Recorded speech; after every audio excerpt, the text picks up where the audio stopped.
سب سے پہلا حقدار جو ہے آپ کے نیک سلوک کا وہ آپ کے قرابت دار ہیں.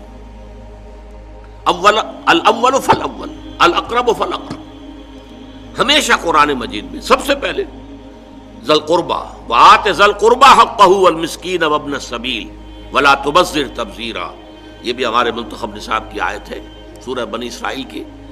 اور تم حق ادا کرو جو ذی القربیٰ ہیں، قرابت دار ہیں، رشتہ دار ہیں.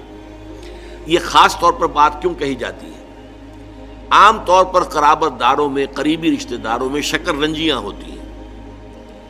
اب فلاں جو ہے، فرض کیجئے کہ کوئی چھوٹا بھائی فوت ہو گیا یا بڑا بھائی فوت ہو گیا ہے. اب دوسرا بھائی جو ہے اچھا ہے، جو فوت شدہ بھائی ہے اس کے حالات اب خراب ہیں، بیوہ ہے، بچے ہیں، کوئی ذریعہ معاش نہیں ہے. اور یہ شخص جو ہے وہ صاحب ثروت ہے، صاحب دولت ہے. یہ اوروں کو تو خیرات دے گا، اپنے یتیم بھانجا اور بھتیجوں کو نہیں دے گا. کیوں؟ انہوں نے یہ کیا تھا، انہوں نے یہ کیا تھا، انہوں نے فلاں وقت یہ کہہ دیا تھا، وہ بھابھی نے فلاں وقت جو ہے میرے ساتھ یہ معاملہ کیا تھا. اس حوالے سے شکر رنجیوں کی وجہ سے ان کو چھوڑ کر دور دراز جا کر ریوڑیاں بانٹی جائیں گی، لیکن جو اصل حقدار ہیں ان کو چھوڑ دیا جائے. اس کا تجزیہ کیجئے. اس کا مطلب ہے یہ اللہ کے لیے نہیں دیا جا رہا. اگر اللہ کا جذبہ ہو اللہ کو راضی کرنا تو پھر تو دیکھو کہ اللہ نے سب سے پہلا حقدار کس کو بنایا. پھر تو دیکھنا ہوگا ترتیب اللہ کی.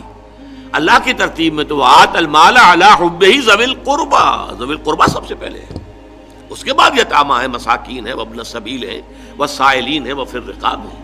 لیکن اولین جو ہیں ذوی القربیٰ ہیں. حدیث آتی ہے کہ حضور نے فرمایا من احب للہ وابغض للہ واعطى للہ ومنع للہ فقد استقبل الایمان.